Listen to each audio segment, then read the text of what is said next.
ডাঙৰ দেখুৱাই লোৱা বিনি ইমান ডাঙৰ মাগুৰ মাছ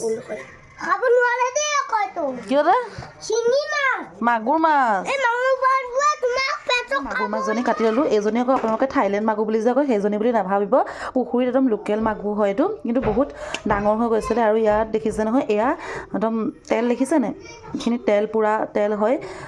গতিকে আজি এইটো বনাওঁ এতিয়া একেবাৰে জুইশাল পালোহি দেই ৰাইজ আৰু টিফিন বনাই দিবৰ কাৰণে ৰাতিপুৱা মই বোলো ৰাতিয়ে চব্জিখিনি কাটি থওঁ ইজি হ'ব সেইকাৰণে জুহাললৈকে লৈ আহিলোঁ আৰু এইফালে মায়ে এপিচ এপিচকৈ কেৰাহীত মাছখিনি ফ্ৰাই কৰিয়ে লৈছে আৰু সকলোৱে জানে প্ৰথমে মাছ ফ্ৰাই কৰি ল'ব লাগে